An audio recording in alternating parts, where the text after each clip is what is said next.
All right, we're so focused on, the beauty and the pageantry of seeing a solar eclipse that we lose sight of the fact that we have very real terrestrial problems to deal with, and we have these so-called black swan developments to deal with, like the ongoing war, 6 months old now in the Middle East, and now reports we're getting out of Israel that they are trying to get more aid into and out of the Gaza area, as was demanded, and I stress demanded, by President Biden last week in that testy phone call with Benjamin Netanyahu. All of this as Israel nervously awaits what is expected to be a counter-response by Iran for Israelis bombing a consulate of theirs in Syria. John Hanna following it very closely, the former National Security Advisor to Vice President Cheney.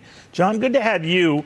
We can't escape reality, and the reality is we've got a world on tenterhooks here, no matter what's happening in the sky. What do you make of how dicey this is getting? Oil prices high again, some anticipating $100 a barrel pretty soon. What do you think?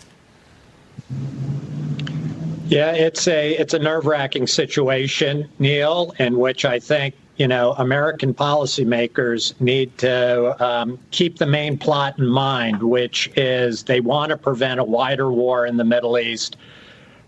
These Israeli-American tensions over the question of humanitarian aid into Gaza are important, but they're also sending a very strong message to all of our enemies in the Middle East, including Hamas, Hezbollah, and Iran.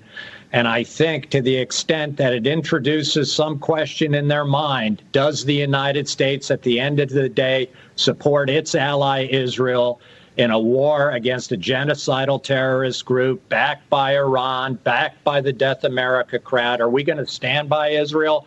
If there's a question mark in their mind, I think it only increases the likelihood that this war gets prolonged and that we might get into a miscalculation by Iran or Hezbollah on how hard they can go after the Israelis and American troops.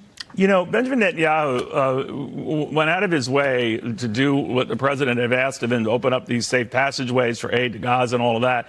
But he is not committed to going slow on a possible invasion of Rafah.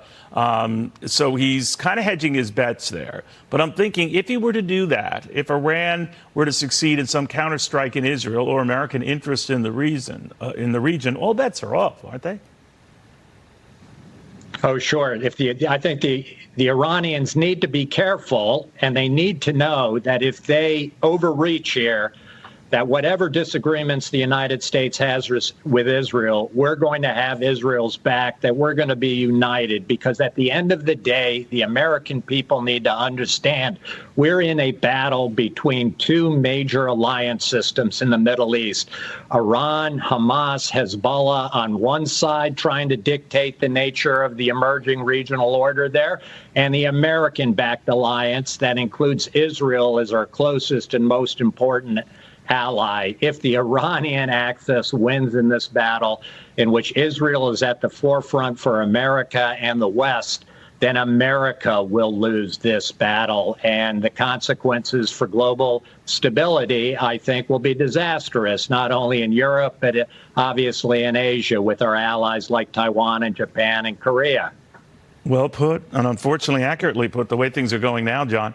John Hanna on all of that.